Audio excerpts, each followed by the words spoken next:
Você não sai com amigos? Bom, o melhor amigo de um rapaz é sua mãe. Sabe o que eu acho? Eu acho que estamos todos em armadilhas particulares, trancados nelas. E nenhum de nós jamais consegue sair. E nós batemos, arranhamos e não acertamos em nada, apenas uns nos outros. E apesar de tudo, não avançamos 1 centímetro. Às vezes entramos conscientemente nelas. Eu nasci na minha. E já não me importo mais com ela.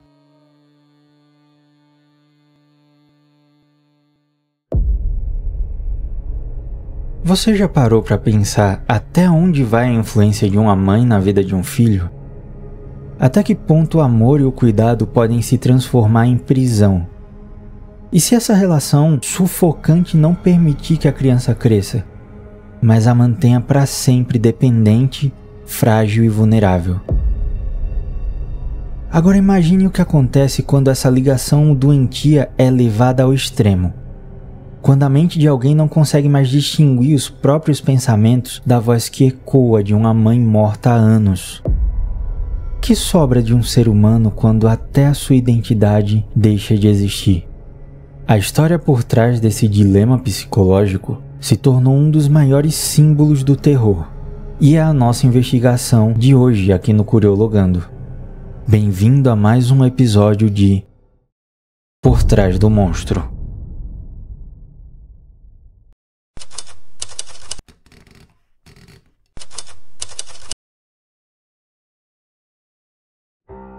O ano era 1960.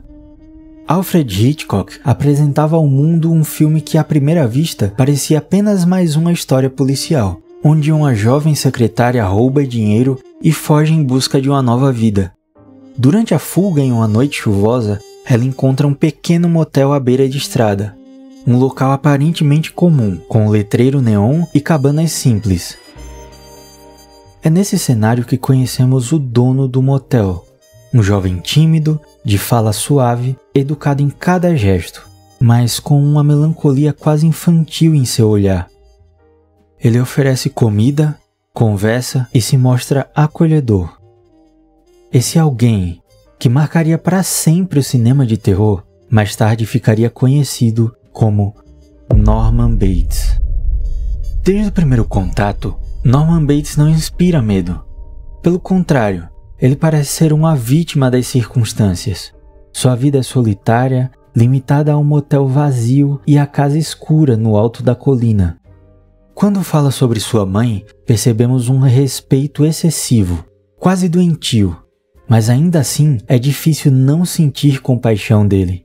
Norman tem um jeito vulnerável e hesitante, algo que desperta em nós empatia. Hitchcock conduz o espectador a acreditar que está diante de um jovem apenas marcado por uma criação rígida e sufocante. Um rapaz que não conseguiu se libertar da presença da mãe, mas que de algum modo parece inofensivo. Um dos momentos mais marcantes da narrativa acontece durante o jantar entre Norman e Marion, a mulher que fugia da polícia. Naquela pequena sala, repleta de pássaros empalhados, Norman abre o coração. Ele fala sobre a mãe, controladora, severa e cruel. Mas ao mesmo tempo não consegue se afastar dela. Ele chega a dizer que um menino sempre deve à sua mãe. E é nesse instante que a plateia entende a extensão da prisão em que Norman vive. Não é uma prisão de grades, mas de palavras, de lembranças e de dependência emocional. O diálogo é desconfortável. De um lado, Marion vê o reflexo de sua própria vida desregrada e tenta aconselhá-lo. Do outro, Norman se mostra cada vez mais dividido entre o desejo de ser livre e o peso de uma lealdade inquebrável. É nesse ponto que começamos a perceber que algo não está certo. Enquanto a trama avança, a presença da mãe de Norman fica cada vez mais sufocante. No alto da colina, a velha casa onde sua mãe vive parece vigiar o motel dia e noite.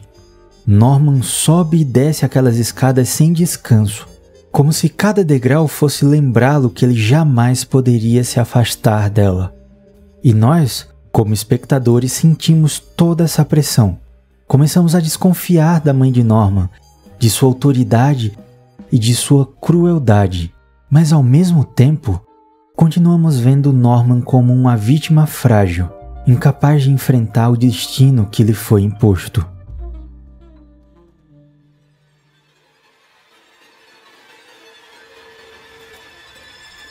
Após o jantar desconfortável com Norman, Marion se recolhe ao quarto. Ela parece tomada por uma nova clareza. Decide que enfrentará suas escolhas e que buscará corrigir os erros que a levaram até ali. Cansada, resolve tomar um banho. O vapor preenche o banheiro e pela primeira vez desde o roubo, Marion relaxa. Mas a calma dura pouco. A porta se abre lentamente, a cortina do chuveiro se move e uma figura surge. A faca desce em golpes rápidos e brutais. O grito de Marion ecoa e se extingue. A água se mistura com o sangue, descendo pelo ralo, até restar apenas o silêncio. Norman chega logo em seguida. Seu pavor é visível. Suas mãos tremem e sua respiração é descompassada. Ele limpa cada vestígio, tenta apagar qualquer sinal da violência, esconde o corpo, o carro e os objetos. Mas em cada gesto aflito, em cada olhar surge a mesma suspeita. Foi a mãe de Norman quem cometeu esses crimes? Além disso, seria Norman tão leal à sua mãe a ponto de se tornar cúmplice dessa atrocidade? A trama segue com familiares e investigadores em busca da verdade. Todos querem respostas. E a presença silenciosa da mãe, sempre na casa do alto da colina, permanece como uma sombra que ninguém ousa confrontar diretamente.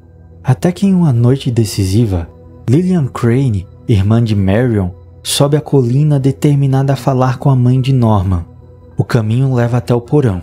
Ali, na escuridão, a cadeira de balanço parece ocupada. Uma mão toca o ombro da suposta senhora Bates. E então o horror é revelado. O corpo da mãe de Norman está morto há anos, mantida como uma lembrança macabra. Durante os crimes, sua presença era apenas uma voz na mente de Norman. O assassino era Norman, mas não apenas ele. Dentro dele, duas vozes disputavam espaço: a do filho obediente e a da mãe autoritária. Ele fala como ela, age como ela, veste suas roupas. Não existe mais apenas Norman Bates. Existem dois, presos no mesmo corpo. A cada cena, essa dualidade se torna impossível de se ignorar. Norman já não é só Norman, e sua mãe já não é apenas uma lembrança. Eles coexistem, confundidos, até que uma identidade devore a outra. Mas será que Norman Bates nasceu apenas da imaginação de Robert Bloch e Hitchcock? Coincidentemente, Bloch vivia em Wauwega, Wisconsin, a poucos quilômetros de Plainfield, onde nos anos 50, um homem solitário acabara de transformar uma cidade pacata em um cenário de um dos crimes mais hediondos da história. Um homem que se perdeu dentro da própria mente e cuja vida inspiraria o personagem que todos conhecemos. Conheçam Edward Gein, o açougueiro de Plainfield.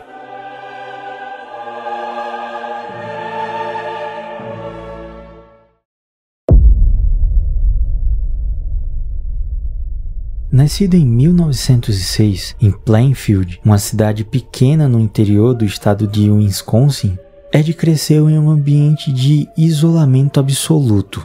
Seu pai era alcoólatra, ausente e violento.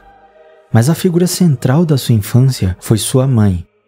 Augusta Gein era extremamente religiosa. Pregava diariamente para os filhos sobre os perigos do pecado, a corrupção das mulheres e a maldade do mundo. Para ela, Ed deveria permanecer puro, afastado da sociedade. E assim, enquanto outras crianças brincavam juntas, Ed era mantido dentro de casa sob vigilância constante. Esse isolamento teve um efeito devastador.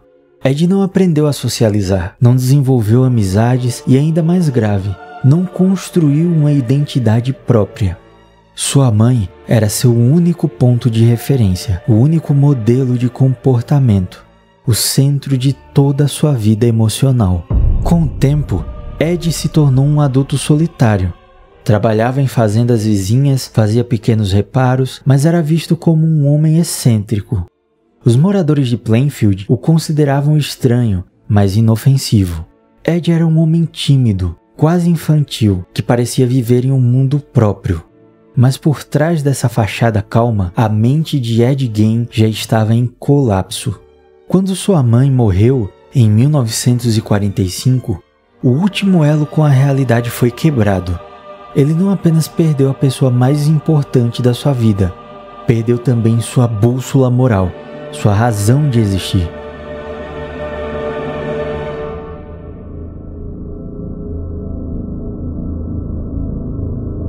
A partir desse momento, Ed desenvolveu uma obsessão pela figura materna.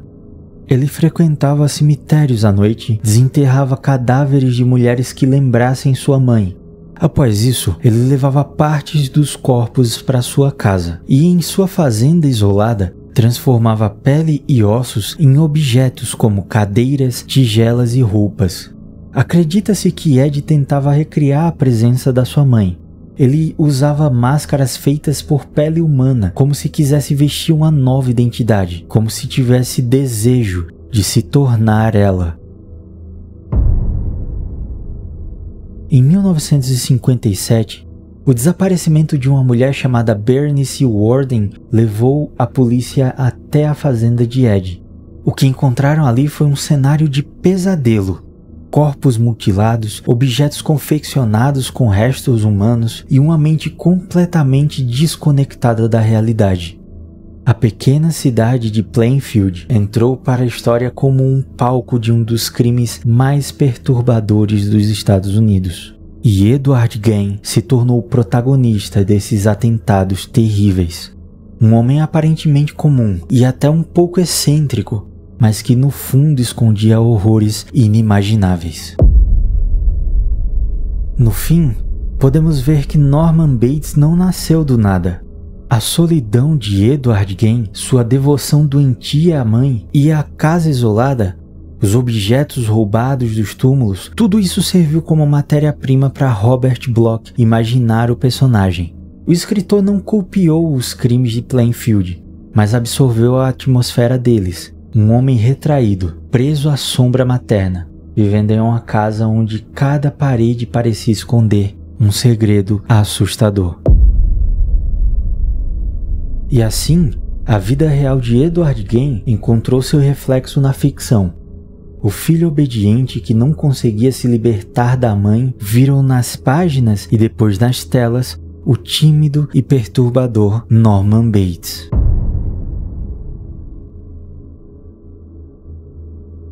O destino de Norman Bates na ficção é o da prisão eterna dentro de si mesmo. Capturado e levado às autoridades, seu corpo continua vivo, mas sua mente já não lhe pertence. É a mãe quem falava através dele, é a mãe quem decide, é a mãe quem permanece. O jovem tímido do motel desaparece por completo, deixando apenas o vazio de uma identidade devorada. Edward Gein, na vida real, encontrou um fim semelhante em essência, ainda que muito mais mundano. Declarado insano, jamais foi condenado à morte. Passou o resto da vida em hospitais psiquiátricos, onde viveu por décadas até morrer em 1984, de causas naturais. Nenhuma condenação, nenhuma vingança, apenas a lenta rotina do isolamento, como se fosse mais uma sombra esquecida entre as paredes de uma instituição. No fim, resta apenas uma pergunta inevitável. Monstros como Norman Bates e Ed Gein são frutos de uma mente já corrompida? Ou são criados pelo peso de uma infância sufocante? Somos definidos pelo que herdamos ou pelo que nos impõe? Até onde a voz de uma mãe pode moldar e até destruir a identidade de um filho?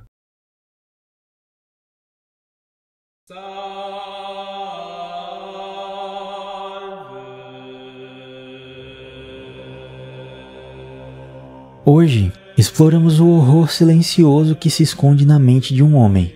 Um monstro nascido do isolamento e da loucura da família. Mas e se o monstro não se esconder nas sombras de um motel, e sim se sentar no trono de ferro, à vista de todos? E se a maldade não for produto do trauma, mas sim do poder absoluto entregue a uma criança? No próximo episódio de Por Trás do Monstro, nossa investigação deixa o silêncio do Bates Motel para entrar nos corredores sangrentos de Westeros. E ali vamos analisar o rei mais odiado da TV, Joffrey Baratheon. Mas a pergunta que fica é: e se a história mais uma vez nos apresentar um personagem real ainda mais perturbador? E se existia um príncipe herdeiro que desde criança tinha como único hobby falar sobre guerra e ordenar decapitações? Para conhecer o príncipe sádico que serviu de molde para o rei Joffrey, não perca o próximo episódio. E se você perdeu nossa investigação sobre o cientista por trás de Show Tucker, o link para o episódio anterior está na tela e na descrição. Nós te esperamos no próximo episódio de Por Trás do Monstro.